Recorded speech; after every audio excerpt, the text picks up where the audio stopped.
송재경의 이슈 레이더입니다. 송재경 디멘전 투자자문 대표 나와 있습니다. 안녕하세요. 네, 안녕하십니까? 네. 일단 간밤에 시장이 미국 증시가 좀 한 며칠간 급등하다 보니까 혼조세를 좀 보였는데요. 어떻게 보셨을까요? 예, 일단은 그 사이에 한 3, 4일간 워낙 많이 올라오고 맞아요. S&P 500 기준으로도 5,200선을 돌파를 했었기 때문에 네. 단기적으로 많이 올라서 좀 당연히 좀 쉬어갈 타이밍은 왔다. 그렇게 봐야 될 것 같고요. 반면에 어제 우리나라는 워낙 외국인 매수세가 강했죠. 강했습니다. 저도 최근 들어서 가장 깜짝 놀랄 정도로 많이 들어 한 1조 2천억 원 정도 순매수 있었는데 가만히 생각해 보니까 지난주에 어제 저희가 글로벌 증시 국가별로 지난주에 누가 많이 올랐나 우리 봤을 때 홍콩이 많이 올랐지 않습니까? 예. 근데 홍콩이 지난주에 사실 중국이 노동절 3일 휴장을 했었거든요. 그러면 적어도 중국 내국인들은 투자를 안 했는데 홍콩이 올랐다는 거는 외국인들이 많이 들어와서 샀다. 그 외국인들이 다시 그러니까 중국 주식을 사기 시작했다는 건데 그것이 드디어 우리나라로도 좀 번지는 게 아닌가라는 기대감을 갖게 하는 그래서 오늘 이슈를 그걸 가지고 와봤습니다. 네. 말씀 주신 것처럼 어제 국내 증시가 2% 급등 코스피 기준으로 외국인의 한몫을 했습니다. 이슈도 이제 외국인이 돌아왔다라는 타이틀을 좀 갖고 오셨는데요.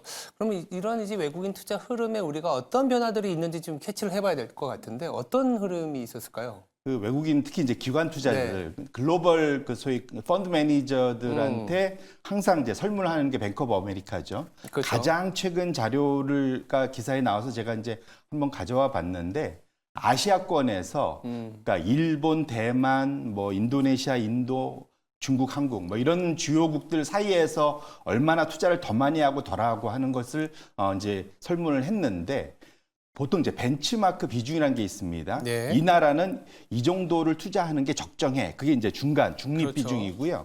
그거보다 더 많이 했느냐, 덜 했느냐가 이제 중요한데 지금 차트에도 열려 있지만 일본은 벤치마크에 대해서 거의 1.6배를 투자를 하고 있고요. 엄청나게 많이 오버히트 하고 있죠. 비중 확대를 하고 있고 다음으로 대만이 1.3배 정도. 그다음에 늘 이제 소위 이제 중국을 대체한다고 하는 이제 인도가 그 1.2배 정도 되고요. 반면에 중국은 그보다 한 10%, 한 3%덜 투자. 그래서 0.87배 정도 투자를 하고 있는 거고 우리나라도 0.9배. 원래 100을 투자해야 되면 예. 90% 정도밖에 투자를 안 하고 있어서 상대적으로 외국인 투자 비중이 좀 적었었다라는 거는 분명한 것 같습니다. 다만 여기서 흐름이 최근 들어서 일본은 환율 그 엔화 변동성이 좀 더 심해지고 대만은 또 이제 TSMC의 전망이 사실은 썩 좋지는 않았잖아요. 예. 애매한 상황이 나오면서 그 사이 많이 올랐던 것에 대한 그러한 그 소위 그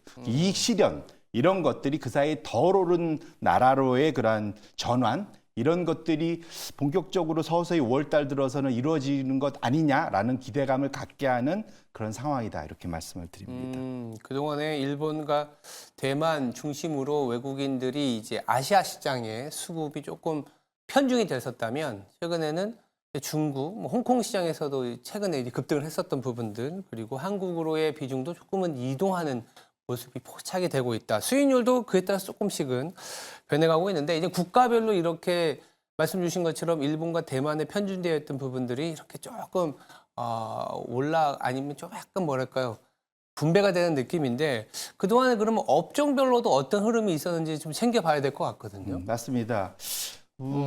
사실 미국도 결국은 AI 투자가 계속 주요하고 앞서도 엔비디아 실적에 대한 맞아요. 얘기를 논하시는 걸 제가 봤는데 네. 마찬가지입니다. 아시아도 그냥 그 흐름에서 외국인 투자자들은 큰 미국 투자의 관점에서 이제 아시아를 바라보거든요.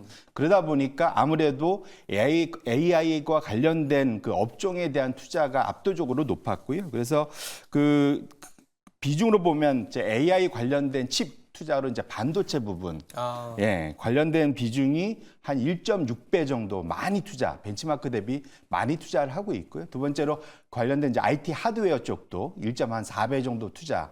특이한 건 에너지죠. 에너지가 이제 1.3배. 이건 이제 유가 상승 이슈도 있겠지만 AI 관련된 그러한 수혜주, 2차 수혜라고 제가 계속 말씀드리고 있지 않습니까? 그거. 그다음에 은행도 금리 상승에 따라서 이제 1.2배 이상 투자를 하고 있었는데 반면에 이제 금리 상승기의 최대 피해인 부동산 플러스 중국의 이제 부동산 관련된 이슈 이런 것 때문에 아시아권에서는 부동산에 대해서는 상당히 언더웨이트를 많이 하고 있고요.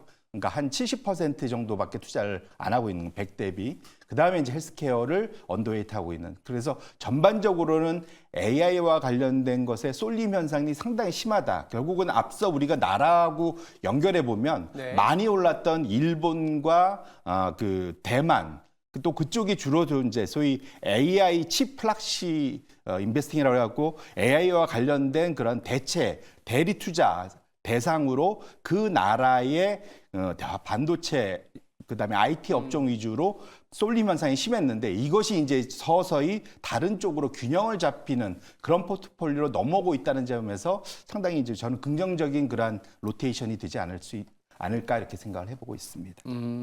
워낙 일본과 대만으로 상당히 쏠려 있었기 때문에 국가 내의 어떤 작은 배분을 위해서라도 그리고 최근에 중국이 좀 바닥을 잡고 있는 부분들을 감안해 보면 중국과 한국으로도 조금 더 이어질 수 있다. 이렇게 좀 정리를 해볼 수 있을 것 같습니다. 그래서 외국인이 그래서 그런지 몰라도 어제 강한 매수를 했는데 이런 흐름이라면 조금 더 이어지지 않을까 이렇게 생각을 좀 해보겠습니다. 그렇다면 이제 두 번째 이슈로 좀 넘어가 볼 텐데요.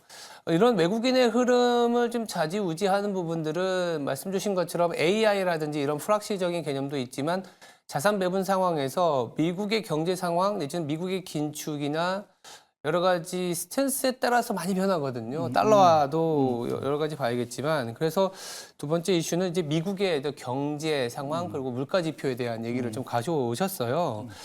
첫 번째로 이제 좀 쳐다봐야 될 게 미국의 경제 상황인 것 같습니다. 우리가 미국의 경제 상황을 여러 지표로 보지만 한 지표로 본다면 어떤 게 있을 수 있을지. 예, 우리가 기업 실적 보면 예상치보다 잘 나오면 서프라이즈, 그렇죠. 덜 나오면 샥, 뭐 이렇게 얘기하지 않습니까? 네. 마찬가지로 경제 지표에도 이제 그것을 시티그룹에서 개발한 것이 블룸버그 컨센서스 대비 더 많이 올라오면 경제 지표가 대표적으로 뭐 지난주에 있는 고용 지표는 예상보다 덜 나왔죠. 그렇죠. 그러면 이제 마이너스고 플러스로 나온다면 예상치보다 더 나오면 고용 지표가 3월 달에는 또 오히려 엄청 더 올라왔지 않습니까? 이런 건 이제 서프라이즈. 이런 것들을 한 것이 그러니까 CT 그룹의 CT 이코노믹 서프라이즈 인덱스. 그러니까 경제 쪽에 그러한 예상치보다 더 나오냐 덜 나오냐를 보고 이거를 다 모아서 계속 업데이트하는 거. 이것이 이제 상당히 이제 경제 지표를 말씀 주신 대로 하나로 본다면 상당히 중요한 거다 보셔야 될 것 같고요. 요거에서 물가만 따로 떼서 보는 것이 그러니까 그 CT 인플레이션 서프라이즈 인덱스. 우리 물가 지표들도 최근 3개월 동안 엄청 왔다 갔다 하지 않습니까? 맞아요. 그래서 결론적으로는 예상치보다 더 좋냐 덜 좋냐를 보고 표현하는 것이 서프라이즈 인덱스고 요거 하나만 잘 쫓아가면 큰 흐름을 놓치지 않을 수 있다는 측면에선 상당히 중요한 지표다. 저는 그렇게 생각하고 있습니다. 시티그룹에서 매주 나오는 경제 지표의 눈높이 대비 낮냐 높냐 이렇게 체크해 보는 건데 이 경제 서프라이즈 인덱스가 또 중요한 이유가 있을 것 같아요. 저도 이제 매크로를 하다 보니까 이 지표를 보고 미국이나 유럽 대비해서 이 국가별로 지역별로 나오지 않습니까? 그러면 이제 환율이라든지 금리를 많이 추정을 하는데 어떤 의미를 우리가 좀 바라볼 수 있을까요? 대표적으로 이제 소위 경제 그러니까 서프라이즈 인덱스가 중요한 것이 국채 금리하고의 미국 국채 금리하고의 흐름이 거의 똑같다라는 거죠. 그래서 적어도 지금 최근 들어서 경제 서프라이즈 인덱스의 흐름만 놓고 보면은 미국의 국채 금리가 위아래로 좀 내려올 수 있다 볼 수 있는 건데 네. 차트가 지금 열려 있네요. 지금 미국의 그러니까 물가와 관련된 것이 붉은색 서프라이즈 인덱스고 그다음에 파란색 짙은 파란색이 경제 서프라이즈 인덱스인데 모양을 보시면은 지난 2000년 그러니까 코로나 이전까지는 흐름이 거의 비슷하다가 코로나 이후에는 서로 반대 방향으로 움직인다는 게 상당히 좀 의미가 있다 볼 수 네. 있을 것 같고요. 결론적으로는 이런 것들의 흐름 자체가 사실은 지금 상황에서 시장의 흐름이 지금 보면은 경제 지표 자체는 최근 한 3개월 동안 다시 아래로 좀 내려가고 있다라는 것이 조금 걱정되는 그래서 경기 둔화 우려가 좀 확실히 좀 나타나고 있다는 거 하나. 반면에 보통 이러면 물가도 잡혀야 되는데 반면에 코로나 이후에 완고한 이런 물가 지표는 붉은색 선을 위로 계속 고추 세우고 있지 않습니까? 좀 예. 위로 올라가고 있어서 그런 측면에서는 이제 물가는 높고 경제 성장은 둔화되는 상당히 이제 연준 입장에서는 이제 연착륙을 여전히 목표를 하고 있지만 상당히 만만치 않은 상황. 그러다 보니까 최근에 여는 총재들이 연일 나와서 얘기하는 것이 상당히 그러니까 하이퍼로운 거를 지속적으로 할 수밖에 없다. 이 상황에서도 하는 매파적인 발언이 지속적으로 나오는 이유가 저런 이제 차트 때문이다. 이렇게 보셔야 될 것 같습니다. 빨간색은 올라가고 파란색은 내려가는 부분들은 경제 펀더멘탈은 안 좋아지는데 물가가 여러 가지 이슈, 뭐 최근에는 지정학적 리스크 때문에 올라가 있는데 금리는 일단은 안정을 찾았던 이유가 이 경제 서프라이즈 인덱스, 즉 고용 보고서가 조금 시장 예상보다 언더하면서 금리가 일단은 안정을 찾았습니다만 이제 물가에 대한 부담이 여전하다. 그래서 간밤에도 연준 의원들이 물가가 2% 잡히기까지는 긴축을 계속할 수밖에 없다. 이런 얘기를 하고 있거든요. 그러면 이 물가가 만약 잡히지 않는다면 우리가 좀 공포스러운 얘기가 이제 스태그플레이션 말씀을 주셨는데 스태그플레이션에 대한 압력이 계속 커질 수 있다. 이렇게 해도 봐야 되나요? 그러니까 적어도 심리, 우리 마음속 안에는 네.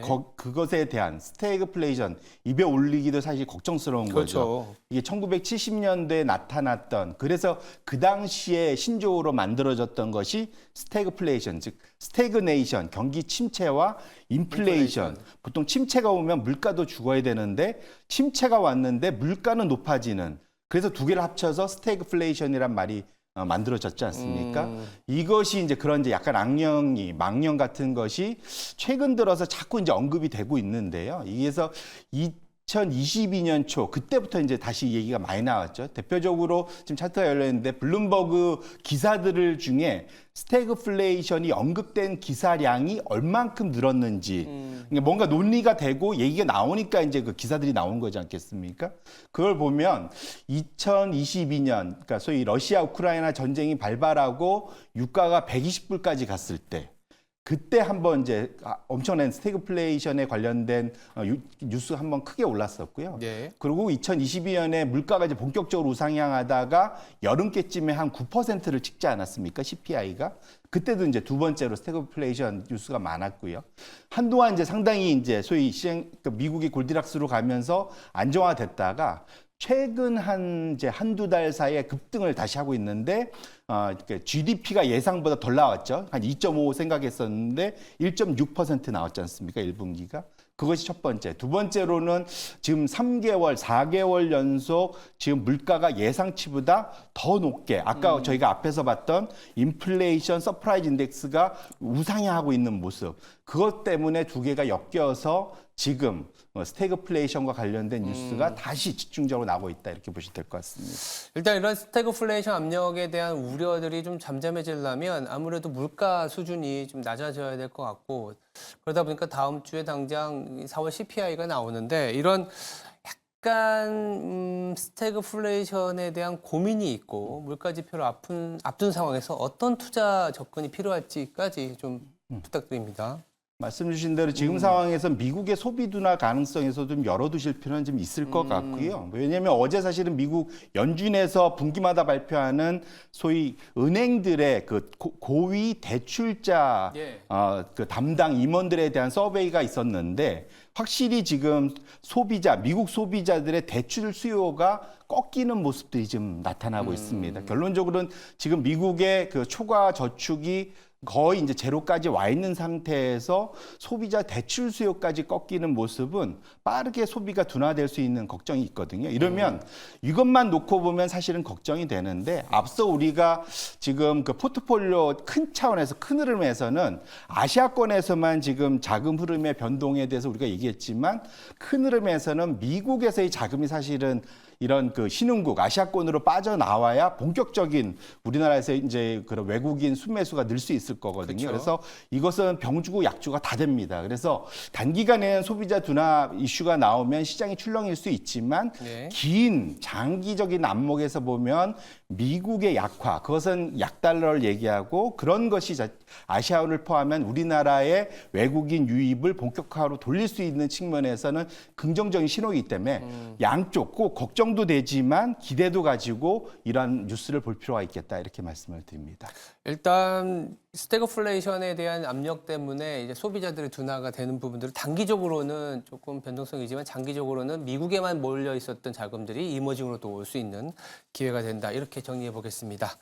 네, 지금까지 송재경 디멘전 투자자문 대표였습니다. 감사합니다.